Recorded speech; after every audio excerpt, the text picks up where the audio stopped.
பாபர் மசூதி இடிப்பு தினத்தையொட்டி தமிழ்நாடு முஸ்லிம் முன்னேற்றக் கழகம் சார்பில் ஆர்ப்பாட்டம். 600க்கும் மேற்பட்ட இஸ்லாமியர்கள் பங்கேற்பு. பாபர் மசூதி இடிப்பு தினமான இன்று பயங்கரவாத எதிர்ப்பு நாளாக அனுசரிப்பதுடன் இந்தியாவில் வழிபாட்டு தலங்கள் மற்றும் வக்ஃப் சொத்துக்கள் பாதுகாப்பிற்காக தமிழ்நாடு முஸ்லிம் முன்னேற்றக் கழகம் சார்பில் பாலக்கரையில் மாபெரும் கண்டன ஆர்ப்பாட்டம் நடைபெற்றது. மனிதநேய மக்கள் கட்சி மாநில துணை பொதுச் செயலாளர் பாதுஷா தலைமையில் நடைபெற்ற ஆர்ப்பாட்டத்தில் 600க்கும் மேற்பட்ட இஸ்லாமியர்கள் பங்கேற்று கண்டன முழக்கங்கள் எழுப்பினர். மதத்தின் பெயரால் இந்தியாவை கூறுபடுவதை தவிர்த்துவிட்டு மதச்சார்பையுடன் இந்தியா திகழ வேண்டும். அதற்கு ஆளும் அரசியல் கட்சிகள் பிரிவினைவாதமின்றி செயல்பட வேண்டும் எனவும் வலியுறுத்தப்பட்டது.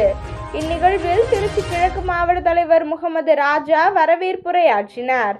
இந்நிகழ்வை திருச்சி மேற்கு மாவட்ட தலைவர் பைஸ் அகமது, புதுக்கோட்டை மாவட்ட தலைவர் அப்துல் கனி, பெரம்பலூர் மாவட்ட தலைவர் குதரத்துல்லா, கரூர் மாவட்ட தலைவர் ஷாகுல் ஹமீது மற்றும் அரியலூர் மாவட்ட தலைவர் ஷாகுல் ஹமீது ஆகியோர் முன்னிலை வகித்தனர்.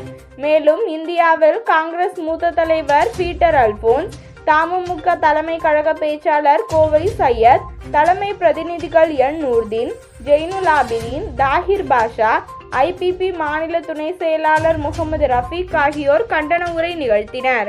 இறுதியாக மேற்கு மாவட்ட செயலாளர் இப்ராஹிம் ஷா நன்றியுரையாற்றினார்.